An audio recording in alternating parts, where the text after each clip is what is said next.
For years, the image of the Owen family existed like a quiet painting hung in the public imagination, a vision of stone walls, wide skies, and a family bound together by work, weather, and routine.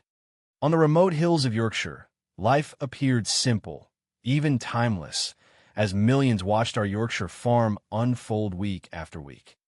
Viewers believed they were witnessing something rare and honest, a marriage weathered by decades of labor, yet strengthened by it, children growing up grounded in soil and seasons rather than screens.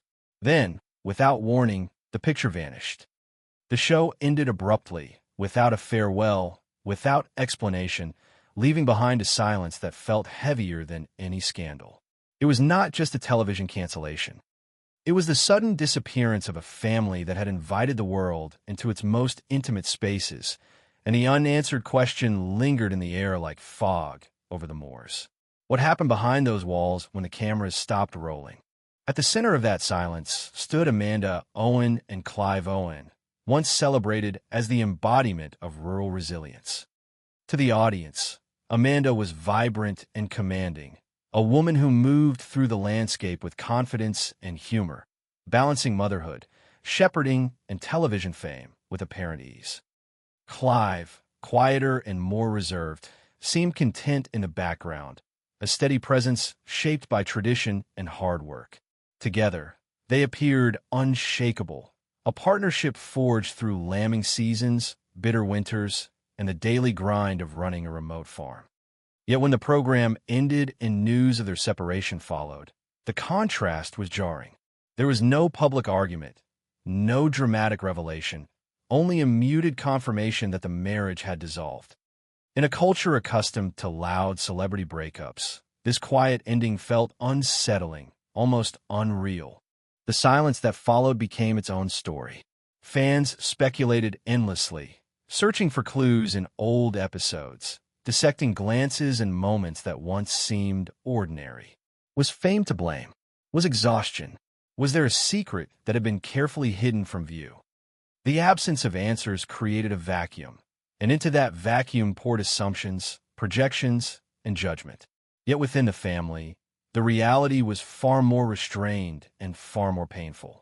The unraveling was not explosive. It was slow, gradual, almost invisible, like erosion rather than collapse. And it was witnessed most closely by someone who had never asked to be part of the narrative. Raven Owen, the eldest child, grew up under the gaze of cameras long before she understood what that gaze meant. While viewers saw a capable older sister helping with chores and siblings, Raven was absorbing something else entirely. She watched the subtle shifts, the growing distance, the moments when warmth was replaced by routine. She saw her mother carry the weight of expectation, not only as a parent, but as a public figure, and her father retreat further into the rhythms of farm life that had once united them. These were not moments designed for television, and they were never spoken aloud. They lived in pauses, in unfinished conversations, in the way two people could share the same space yet feel increasingly alone. When the show ended, the illusion of permanence ended with it. The farm remained, the animals still needed tending, the seasons continued their cycle, but the family structure had changed in a way that could not be edited or reframed. Amanda moved away, seeking something unnamed but necessary, while Clive stayed rooted in the land that had defined his life. For the public, this was a shock. For Raven, it was the culmination of years of quiet observation. Yet she said nothing. Not because she had nothing to say, but because the truth was not something that could be offered lightly. It carried too much weight, too much unresolved grief, too much responsibility to be turned into headlines. 3 years passed in that silence.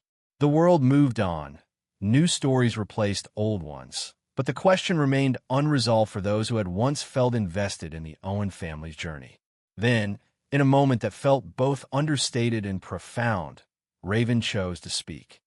There was no grand announcement, no attempt to provoke outrage or sympathy, just a simple declaration that it was time. In breaking her silence, she did not promise scandal. She promised clarity. And with that promise came the beginning of a different kind of story, one not about betrayal or spectacle, but about the quiet ways love can fade, the cost of unspoken needs, and the human reality hidden behind an image the world once believed was unbreakable. Long before the cameras arrived, and long before millions of viewers came to associate the Owens with an almost mythic version of rural Britain, their lives were shaped by routines that were invisible to the outside world. Life on Ravensheath Farm had never been gentle or forgiving. It was built on early mornings that began before sunrise, hands stiff from cold, and days dictated not by clocks, but by weather and livestock. Clive Owen had grown into this rhythm over decades, inheriting not just land, but a way of life that valued endurance, silence, and continuity. For him, the farm was not a backdrop or a brand. It was identity, history, and obligation bound together. Every stone wall and grazing field carried memory, and the idea of leaving or reshaping that life was never truly an option. When Amanda Owen entered that world, she brought a different kind of energy. She adapted quickly, learning the work, embracing the physical demands, and raising a growing family in one of the most isolated parts of the country. Yet even in those early years, her personality stood out. She was expressive, articulate, and visibly alive in ways that went beyond survival. While the farm demanded constancy, Amanda possessed a restlessness that pushed against routine. It was not dissatisfaction with family or land, but an internal drive to connect, to communicate, and to be seen. For a long time, those differences complemented each other. Clive's steadiness anchored Amanda's intensity, and Amanda's warmth softened Clive's reserve. Together, they functioned as a unit shaped by shared labor and shared responsibility. The arrival of Our Yorkshire Farm altered that balance in ways that were subtle at first. The cameras did not invent their lives, but they reframed them. Ordinary moments became narrative, hardship became inspiration, and Amanda's natural presence began to take center stage. Viewers responded to her openness, her humor, and her ability to articulate a life that many found distant and romantic. Opportunities followed, and with them came expectations. Amanda was no longer just a mother and shepherdess. She was becoming a symbol, a representative of an idealized rural resilience that people wanted to believe still existed. Clive, meanwhile, remained largely unchanged in temperament. He continued to work to avoid the spotlight and to measure value in tangible outcomes rather than public recognition. While Amanda learned to navigate interviews, appearances, and the subtle performance that visibility requires, Clive retreated further into what felt safe and familiar. This was not resentment, but discomfort. Fame introduced a pace and exposure that conflicted with the very principles that had shaped him. The farm, once a shared center, slowly became a place where two different interpretations of the same life coexisted without fully meeting. For their children, this shift happened gradually, almost imperceptibly. The household remained busy and loud, filled with chores and siblings. Yet something fundamental was changing beneath the surface. Raven Owen, as the oldest, sensed it first. She watched her mother carry increasing emotional weight while maintaining an image of competence and enthusiasm. She watched her father withdraw into function, fulfilling his role without complaint but with growing distance. There were fewer shared conversations, fewer moments of ease. The family still moved together, but the emotional alignment that once defined their unity was weakening. What made this period particularly complex was the absence of a single breaking point. There was no dramatic argument or irreversible mistake that could be named. Instead, the strain accumulated quietly. Amanda was balancing public expectation with private fatigue, while Clive clung to stability as a form of survival. Both were doing what they believed was necessary, yet their needs were moving in opposite directions. The show amplified this divergence by rewarding visibility and expression, qualities that aligned naturally with Amanda, but left Clive increasingly on the margins of his own narrative. As the years passed, the public image solidified while the private reality became more fragile. To viewers, the Owens represented harmony forged through hardship. inside the home. That harmony required constant effort to maintain, and the cost of that effort was rarely acknowledged. Raven absorbed these contradictions in silence. She learned early that some truths could not be shared, not because they were shameful, but because they were unfinished. She watched her parents perform resilience while privately navigating exhaustion and emotional distance. When the show eventually ended, it did not create the fracture, but it removed the structure that had been holding competing pressures in place. Without the cameras, the expectations remained, but the shared purpose faded. Amanda's need for self-definition could no longer be postponed, and Clive's attachment to continuity could no longer bridge the growing gap between them. The separation that followed was not an act of abandonment, but the consequence of years spent prioritizing survival over reflection. This context matters because it reframes the story away from blame and toward understanding. What unfolded was not the collapse of a marriage under scandal, but the slow realization that two people who had once grown in the same direction were now standing still while life pulled them apart. Raven's later decision to speak did not emerge from sudden insight, but from years of watching this divergence take shape. The past she described was not dramatic, but deeply human, marked by effort, silence, and the quiet erosion that occurs when needs remain unspoken for too long. The moment everything finally shifted did not arrive with raised voices or dramatic ultimatums. It crept in quietly, almost unnoticed, during a period when life on the farm was already stretched thin. The end of filming had removed the structure that once organized their days, yet the pressures that filming created did not disappear with it. Instead, they lingered in subtler forms. The expectations remained, the public interest lingered, and the emotional toll that had been postponed for years began to surface all at once. What had once been managed through routine and distraction now demanded attention, and neither Amanda nor Clive was prepared for how exposed that made them feel. For Amanda, the absence of cameras created an unexpected vacuum. While many assumed relief would follow, what emerged instead was exhaustion. Years of carrying responsibility, of being the emotional center of a large family, while also embodying a public ideal, had left her depleted. Without the constant momentum of production, there was space to feel what had been ignored. The fatigue was no longer something that could be pushed aside by another task or another season.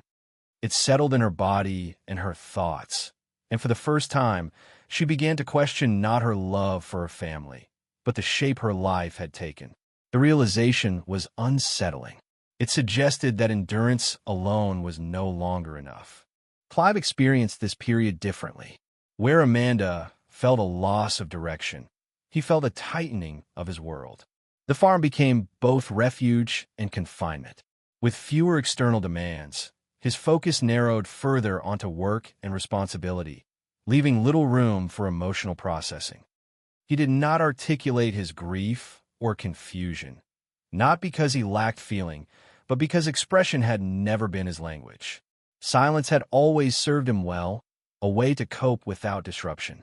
Yet in this new phase, that same silence became a barrier. What once felt like strength now felt isolating, even to those closest to him. Between them, communication did not explode into conflict. It faded. Conversations grew shorter, then less frequent. Decisions were made independently, not out of defiance, but out of necessity. Each was navigating an internal reckoning that the other could not fully access. The shared narrative that had once bound them together had dissolved, leaving two parallel experiences unfolding under the same roof. This was the fracture that mattered most, not a single argument, but the gradual realization that they were no longer moving through life together in the same way. Raven watched this unfold from a distance that felt both close and unreachable. As the eldest, she was present enough to sense the tension, but powerless to resolve it. She noticed the changes in rhythm, the altered moods, the absence of small gestures that once signaled connection. There were no scenes to point to, no moments dramatic enough to justify intervention. Instead, there was a heaviness that settled over the household, an unspoken understanding that something fundamental had shifted. Raven carried this awareness quietly, absorbing it alongside her own transition into adulthood. The decision for Amanda to leave did not arrive suddenly. It was preceded by months of internal debate, of weighing responsibility against survival. By the time the separation became visible, the emotional groundwork had already been laid. To those outside the family, it appeared abrupt. To those within, it was the outcome of a process that had been unfolding for years. Amanda did not leave in anger. She left with a sense of resignation mixed with resolve, recognizing that staying would mean continuing to disappear within roles she no longer recognized as her own. The aftermath was disorienting. The practicalities of separation were handled with restraint, reinforcing the perception that this was an amicable decision. Yet beneath that surface, the emotional impact was profound. The family dynamic reconfigured itself overnight. Routines that once depended on Amanda's presence now had to adapt. Clive assumed greater responsibility for the younger children, leaning heavily on familiarity and structure to maintain stability.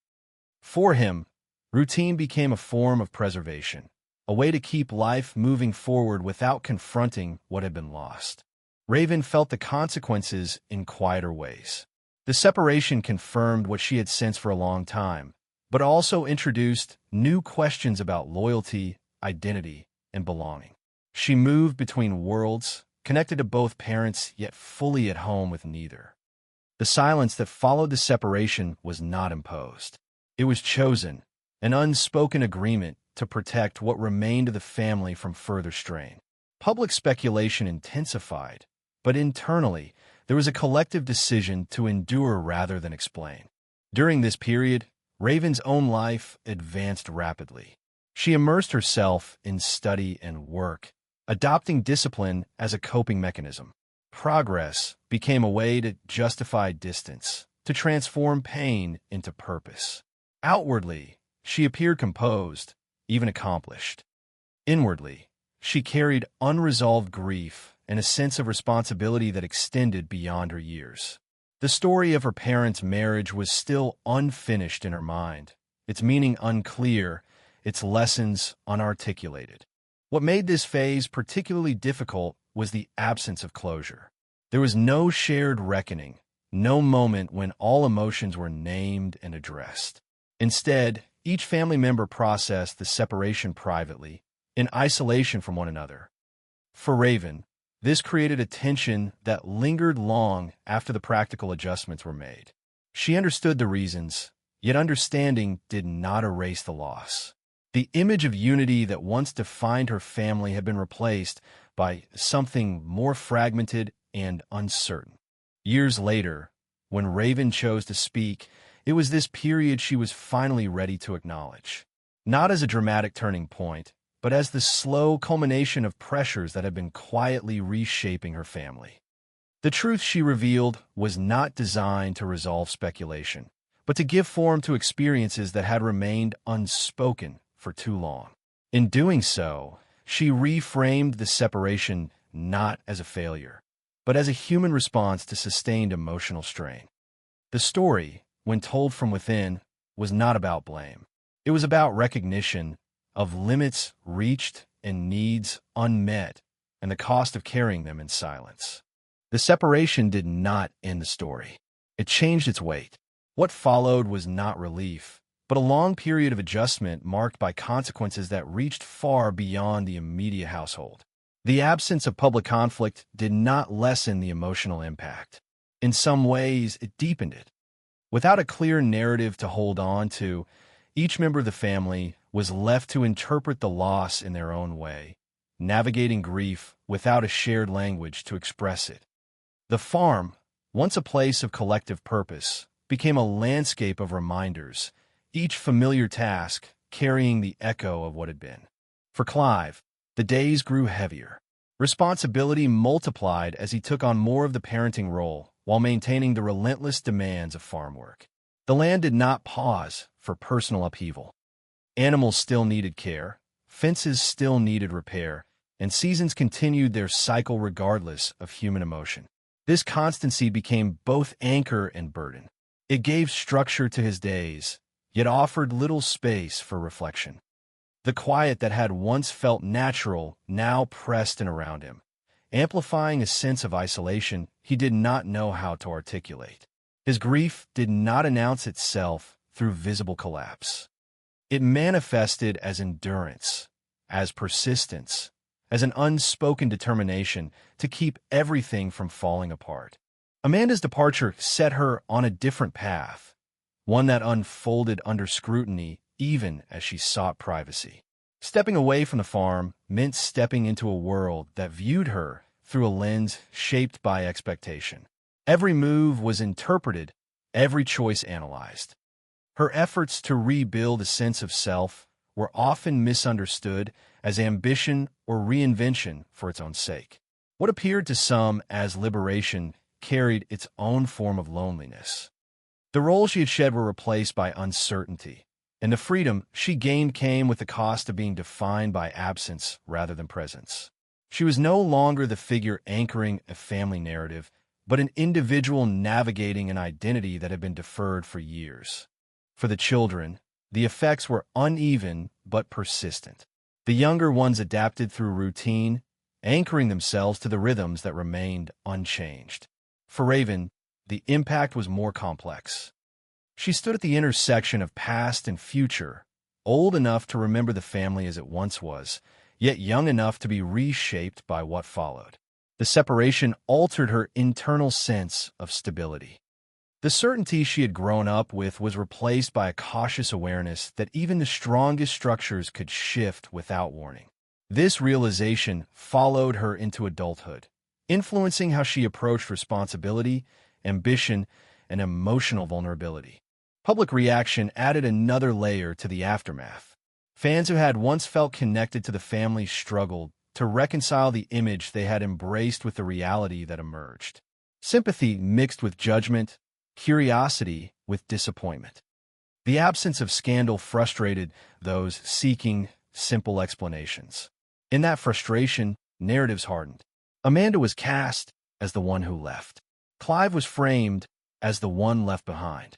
These reductions overlooked the complexity of what had occurred, yet they shaped perception in powerful ways. The family became symbols rather than individuals, their private pain filtered through public expectation. This scrutiny affected Raven deeply. She carried not only her own emotions, but the weight of representing a family story she did not create and could not fully control. Her silence was interpreted in countless ways, yet for her it functioned as protection. Speaking too soon would have meant turning unfinished feelings into fixed statements.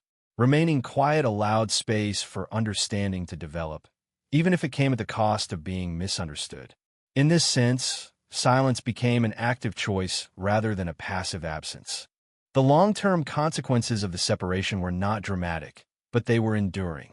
Relationships shifted, communication patterns changed, and the sense of collective identity that had once defined the family was replaced by a more fragmented structure. There was no single moment when this transformation felt complete. It unfolded gradually, as holidays were spent differently, as milestones were marked separately, as new routines solidified into normality. Each adjustment carried a subtle grief, a recognition that something once shared now existed only in memory. Yet within these consequences, there are also moments of resilience. The family continued to function, to support one another in practical ways, even as emotional distances remained. This resilience was quiet and imperfect, shaped by necessity rather than intention. It did not erase the loss, but it allowed life to move forward without denying what had changed. In this way, the aftermath was neither purely tragic nor quietly resolved. It existed in a middle space defined by endurance. Raven's later decision to speak was influenced by these lingering effects.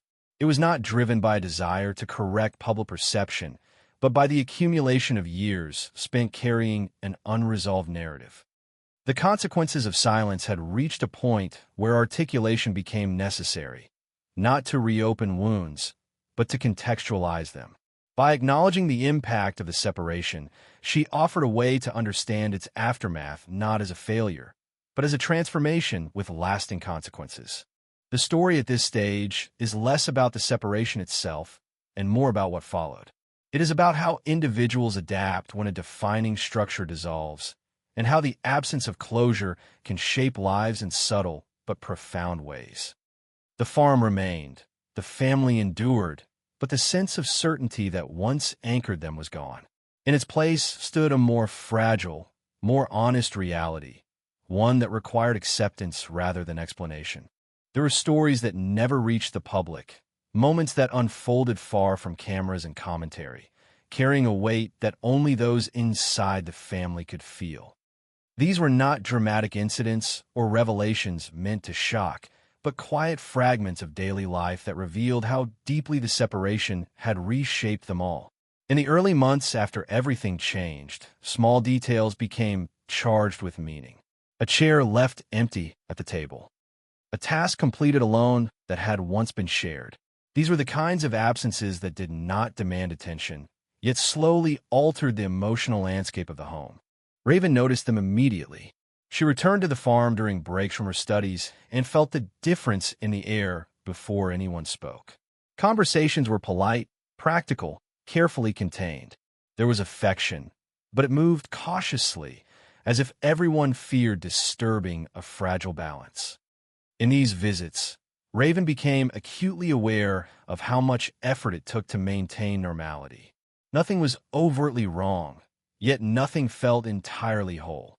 The farm functioned, the family endured, but the emotional ease that once existed had been replaced by vigilance. Away from the farm, Raven's life was defined by discipline. She worked long hours, studied late into the night, and built a routine that left little room for reflection. To those around her, she appeared focused and self-sufficient. Few saw how much of that drive was fueled by an unspoken need to justify distance. Achievement became a way to prove that separation had not broken her, even as it quietly reshaped her sense of belonging. In moments of exhaustion, memories surfaced uninvited, not of arguments or anger, but of ordinary scenes now tinged with loss. Amanda's private moments told a different story. Behind her composed public presence were periods of uncertainty that never made it into interviews or social posts. There were days when independence felt empowering, and others when it felt like isolation. The freedom she had sought came with the challenge of redefining herself without the framework that had structured her adult life. In private, she questioned her choices, not with regret, but with the gravity of someone aware that there was no return to what had been. These doubts did not negate her decision. They complicated it, adding layers that only time could soften. Clive's unspoken world remained largely unseen. Friends described him as steady, unchanged, but those closest to him recognized subtle shifts. He moved through his days with precision, yet there were moments when the weight of memory slowed him. Evenings were quieter.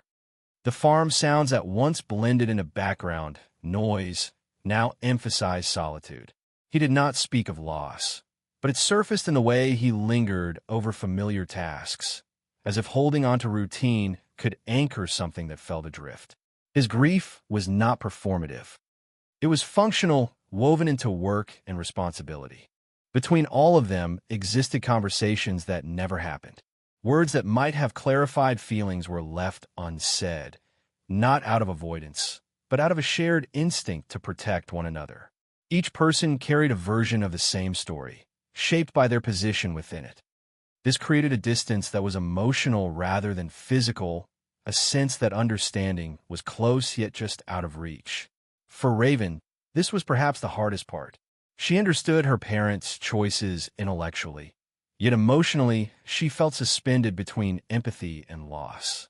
There were moments when this tension surfaced unexpectedly. A family gathering that felt slightly off balance. A casual remark that carried unintended weight. These instances were fleeting, but they left an impression. They reminded Raven that the past was not something to be resolved once, but something that continued to influence the present in subtle ways. Healing, she realized, was not linear. It arrived in fragments, often when least expected. The decision to eventually speak did not come from a single revelation. It emerged from years of observing these quiet struggles and recognizing how silence, once protective, had begun to feel restrictive. Raven reached a point where keeping everything contained required more energy than release. Sharing her perspective was not about exposing hidden truths, but about acknowledging the reality she had lived with for so long. It was an act of honesty, not confrontation. In reflecting on those unspoken years, Raven understood that everyone had been doing their best with limited tools. There were no villains, only people responding to circumstances that had gradually overwhelmed them. This realization did not erase pain, but it reframed it.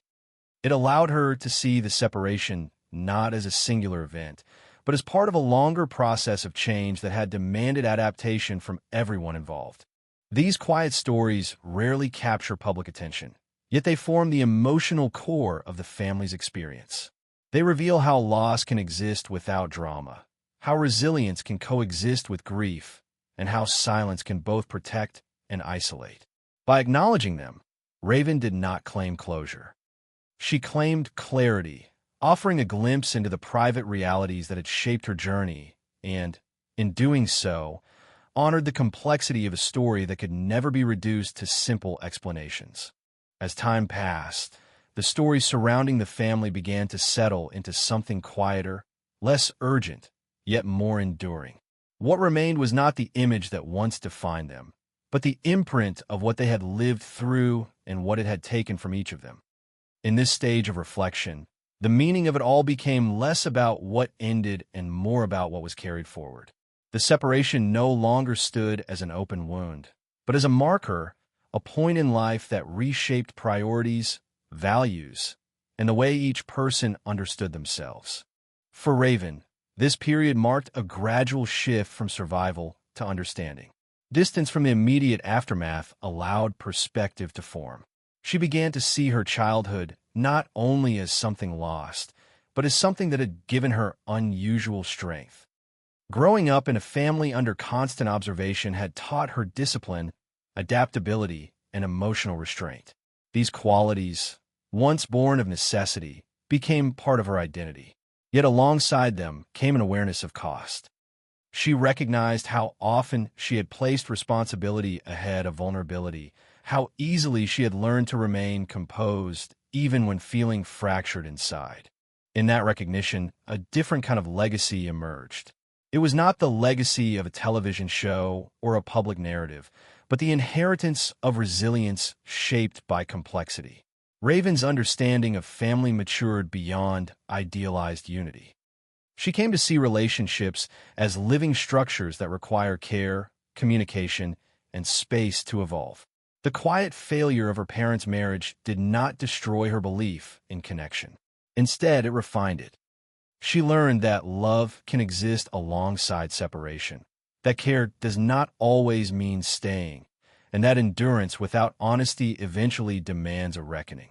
Amanda's journey, when viewed through this reflective lens, revealed a similar transformation. Her life after the separation was no longer defined by escape, but by recalibration. She carried with her the knowledge of what it meant to give too much without replenishment, and that awareness shaped the choices she made moving forward. Her legacy was not one of abandonment, but of self-preservation learned late and at great emotional cost. Through her, Raven understood that identity is not static, and that reclaiming it can be as painful as losing it. Clive's legacy unfolded differently, rooted in continuity rather than change. His commitment to the farm and to his role as a father remained unwavering, yet the experience altered him in subtler ways. He became a symbol of steadfastness shaped by loss, a reminder that grief does not always announce itself through transformation. Sometimes it integrates quietly into routine, becoming part of the fabric of daily life. Raven's reflections allowed space for compassion toward this form of endurance, recognizing it as neither weakness nor avoidance, but as a deeply ingrained way of coping. Together, these individual legacies formed a broader lesson about visibility and truth. The family had once represented an ideal that felt reassuring in its simplicity. What followed revealed a more complex reality, one that resisted easy interpretation. In this complexity lay the true significance of their story. It challenged the assumption that strength must look triumphant, or that resolution must be complete. Instead, it suggested that meaning often emerges slowly, through reflection rather than reaction. For Raven, speaking out was part of solidifying that meaning. By articulating her experience, she transformed memory into understanding and silence into intention. This was not about rewriting the past, but about acknowledging it fully, without embellishment or omission. In doing so, she claimed ownership of her narrative, separating it from the projections that had long surrounded her family. The act itself became a form of legacy, a statement that truth does not have to be dramatic to be powerful. The enduring lesson of this stage lies in its restraint. There is no grand moral offered, no definitive conclusion that resolves every question.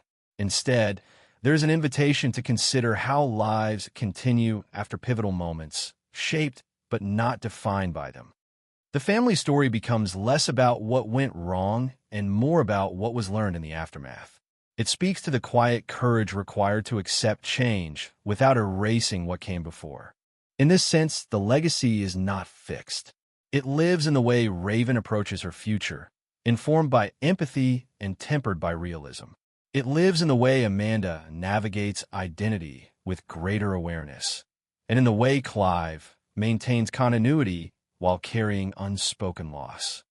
Their story, stripped of spectacle, becomes a meditation on endurance, on the human capacity to adapt, and on the value of understanding over judgment. As reflection replaces immediacy, the narrative shifts from pain to meaning. What remains is not an image of a family that failed to last, but of individuals who learned, slowly and imperfectly, how to live with the truth of change. That understanding, hard-earned and quietly held, becomes the most lasting legacy of all. In the end, the story does not close with a dramatic revelation or a final answer that neatly resolves every question. It settles instead into a quieter space, where meaning is shaped not by what is said last, but by what lingers. What began as a public fascination with a family and their way of life has become something far more intimate, a reflection on how people carry change, loss, and truth once the attention fades. The separation that once felt like an abrupt ending now reads as a turning point whose significance could only be understood with time. For Raven, reaching this point meant accepting that her story was never meant to satisfy public curiosity. It was meant to free her from the weight of carrying it alone. By finally speaking, she did not reopen wounds so much as acknowledge that they existed. There was no attempt to dramatize pain or assign fault. Instead, there was a quiet insistence on honesty, on naming what had shaped her without turning it into spectacle. This act marked a transition from endurance to agency, from silence as protection to silence as choice. What makes her voice resonate is its restraint.